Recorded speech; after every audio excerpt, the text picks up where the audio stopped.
Violet here, second generation homeschooling mom of 3. I have a 7-year-old, a 5-year-old, and an infant. Today I wanted to share with you the literature curriculum that I'm using with my 7-year-old. So let's get into it.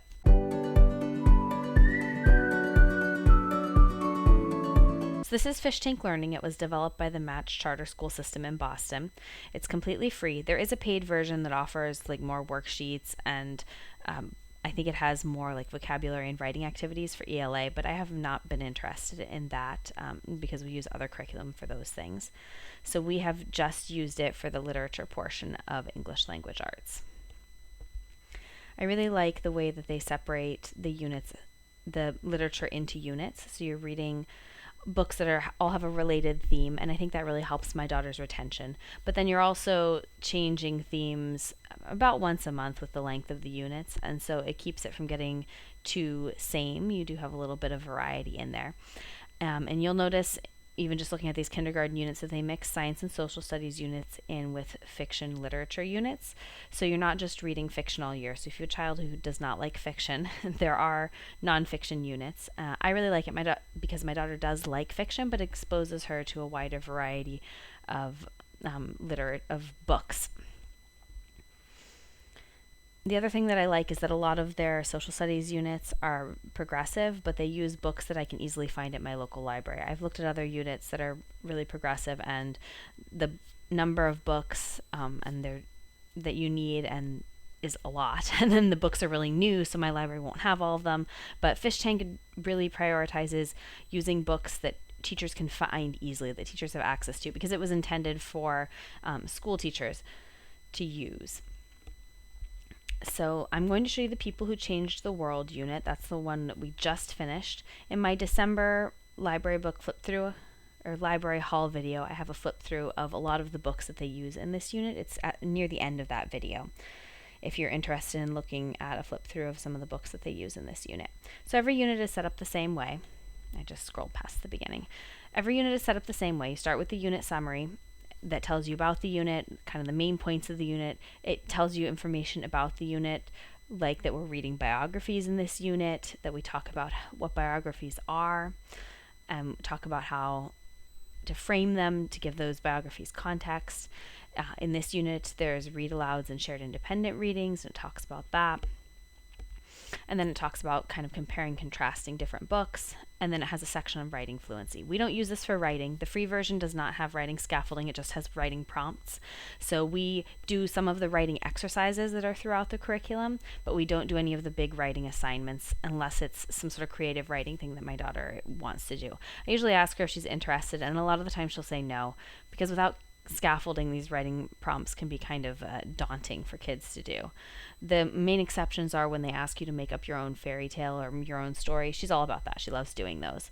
But most of the rest of them we skip. We do Writing with Ease as our main writing curriculum, and so I don't feel the need to add any of the writing from this program to it.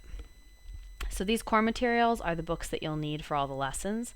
They're linked here to Amazon. I've been able to find all of them at my library. This book at the end, the assessment text, you only need if you're going to do the assessment. I've always skipped it. This is just for the cold read assessment. I'll show you both of the assessments in just a minute. Supporting materials, this recommended text for independent reading. These are other books that are similar to the books that you're reading in the unit they're about similar topics and have a similar reading level. So if your child gets really interested in something, you already have a whole list prepared for you of things that you can check out. I usually try to get some of these from the library. Don't check out all of them because it would be overwhelming. But I try to get the ones that I think my daughter would be most interested in from the library, and then I just put them in our library basket. And if she reads them, that's great, and if she doesn't, that's fine too. So I really like that they have those recommended texts. They have them in every unit, and it's just great. Text selection rationale talks about the Lexile level, why they chose these texts. Here's a link to purchase the books in their Amazon storefront if you wanted to do that. Here are the 2 assessments that they offer. The content assessment is vocabulary and comprehension of the big questions of the unit. So here's the vocabulary parts. This is sort of a comprehension question, and then down here the content knowledge question is talking about one of the main points of the unit to make sure your child understood what they were discussing in this unit. We don't do this assessment. We don't do the cold read assessment either. The cold read assessment is where you read a book to the student, and then without discussing it all, they then answer these questions to see if they're able to apply the skills that you're developing in the unit. So we don't do this either. But it has questions, and at this level they have space for writing and space to make pictures depending upon how your student wants to answer. So these are mostly comprehension level questions with a little bit of like light analysis because it's for second grade. So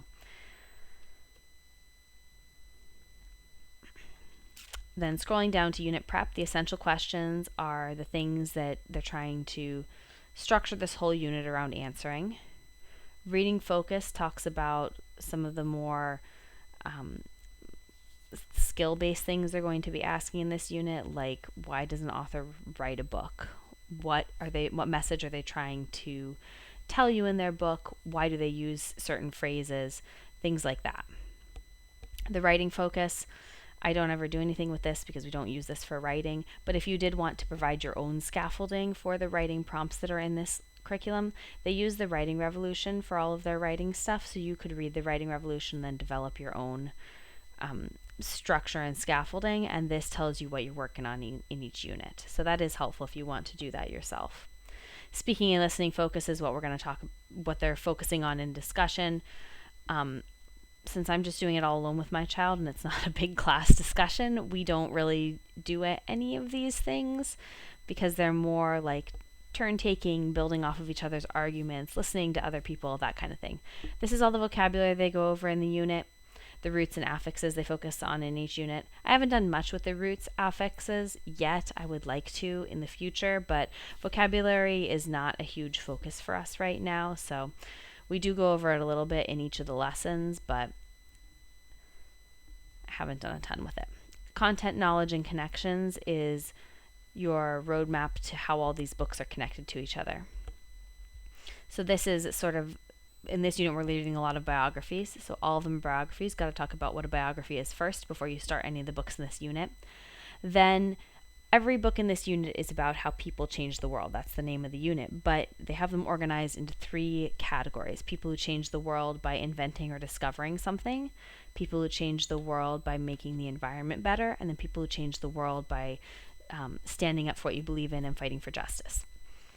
So having the books organized in that way helps students draw connections between the books more easily, and this helps you, gives you kind of the talking points for each book, the one main thing you're trying to pull from each book that speaks to that theme. Down here are previous and future connections, so you can call back to units you've done before if you've been doing Fishtank the whole time. As an aside, I've been pretty impressed with how much my daughter has retained from this program, so when I do these callbacks to things we've done before, she can usually remember doing them and a little bit about them. I mean, she's not going to remember 100% of everything that we've ever done, but she remembers a lot. And then future connections, where is this unit going? What is it leading to? Then you get down into the lesson map. So for each day, you have a little box here that tells you a very short summary of what you're going to be doing that day and what pages from the book you're going to be reading or what book. This is a longer book, so they've separated it up into 2 days. The shorter ones, like this one, it's just 1 day. So if you click on a lesson, the lessons are all set up the same way. The objective, what you want the students to get from this lesson. It tells you what you're going to need to read. And then it has the target task, which is kind of the big main task that you're going to be doing for this book. So before I do the target task, so first I'll read the book to my daughter.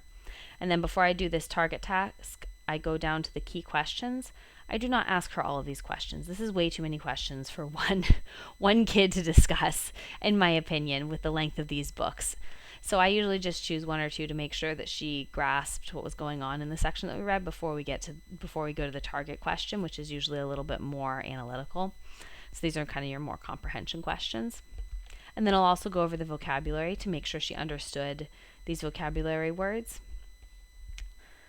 And then I'll go back up to the target, this discussion and writing prompt. We don't ever write them. I ask her this question, we discuss it a bit, and then I'll read her the sample response so that she can start to get an idea of what they're looking for. This was especially helpful when we started the kindergarten unit because I would ask her these questions and she would come up with something that was a good answer, but it wasn't necessarily quite what they were looking for. And so reading the sample response, she could go, oh yeah, I did notice that. Oh, I did. Oh, okay. And that was really helpful for her.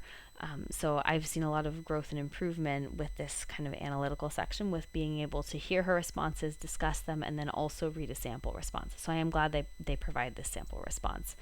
I believe they're still working on some of the upper levels, providing the sample responses for all the discussion and writing prompts. Last time I checked, all the units that I clicked on had them, but I can't say for 100% that every single high school unit has all of these sample responses yet. These key questions don't ever have answers, so you do need to be reading along with your child if you want them to be able to answer these comprehension questions. So I always intend to read the books with my daughter, and the age that we're at right now, I can easily. So we'll see how it goes as she gets older. I'm a very fast reader, so I don't anticipate having any issue keeping up with her, but we'll see. Right now, though, we read a lot of the books together, and then the ones that she doesn't read with me are pretty short, so it has not been an issue yet. All right, so you read the first few books, and then they'll have a writing exercise. This writing exercise, and tells you the objective again. And then this one's just sentence level work based on the writing revolution. So I would just tack this lesson on to the previous lesson and do them together, because this is not going to be enough to be its own lesson for us. We would just do it orally. I'd finish reading the book, we'd do the discussion questions, and then I'd go to this writing lesson, read this, listen to her response, discuss it, read her the sample response. Done with that. I love doing the sentence level work that they have in this program, and I like that it's already incorporated for me.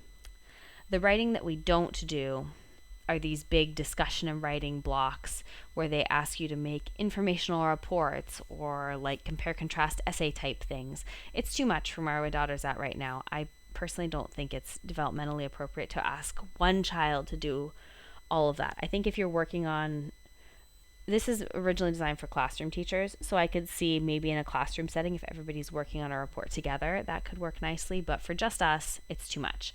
So we will discuss all the books when we get to these lessons, we'll discuss all the books that we've read so far and talk about which ones we liked and which ones we didn't. Kind of just refreshing her memory of everything that we've done up till that point.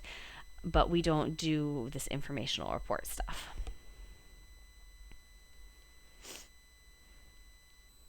All right, so then at the very end after each little section here, they've got a writing assignment of some kind. And then at the very end, they'll usually have a big wrap-up writing project. And those are the ones that I'll ask my daughter if she wants to do, and usually she says no. So for this unit, it was research a local change maker and describe how they changed your community. And I thought this sounded really cool, but she was not interested in doing it, and that was fine with me. So we talked a little bit about how to be a local change maker and some places that we could look for local change makers, and then we moved on with our lives. But for these, you can see that this is the amount of scaffolding they have for this writing task. Research a local change maker. What is this person like? How have they changed your life? Sample response should include details about the change maker's life, character traits, an explanation of how they did it, text features. That just isn't enough scaffolding for second graders to be able to write this big long report, I think, by themselves. You could easily add in the scaffolding. I mean, you could add in the scaffolding. I don't know how easily it would vary, but we don't. We just use this for literature, and that's been working really, really well for us. So this unit we enjoyed. We just finished it.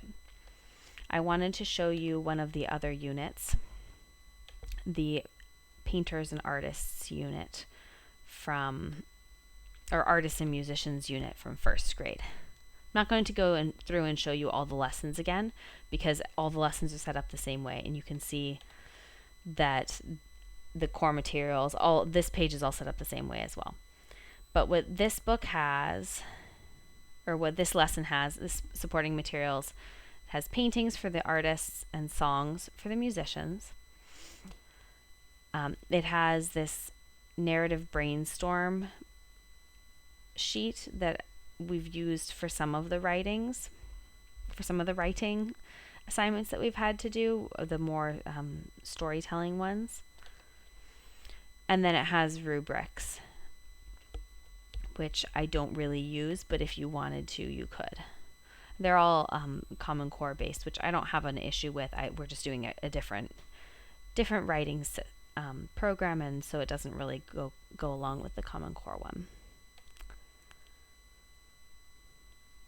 All right, so this unit I really liked because at the very end of the unit it has all these projects. And they don't provide a ton. It's just create a mural inspired by Diego Rivera, and then it has the things you'll need. But it does have this lesson guidance for how to guide this art lesson. So most of the units in Fishtank don't have any projects, but this one does, and I thought that was really neat. My daughter really enjoyed doing these. So we did not wait until the end of the unit to do these projects. We did them right after we were done learning about the artist. So once we learned about Diego Rivera, for example, in lesson 7, we then went down. So there's the lesson, looks like all the other lessons. We then went down to the bottom of the page and did the project that was associated with Diego Rivera. And then they had some wrap-up projects too, which we did instead of the wrap-up writing because, like I said, we don't really do the writing prompts. I also wanted to show you this debate the unit essential questions. They didn't have this so much in the unit that I showed you, the how people change the world unit, but in a lot of these units they have you discuss the essential questions at the end of the unit, and so I do that discussion with my daughter very briefly, but we don't write it out or anything. So that's how we've been using Fishtank. We've just been reading the books and doing the discussion questions, and that's really it. That's all of our literature for this year. So I hope you found that helpful, and thank you for watching. Please let me know if you have any questions.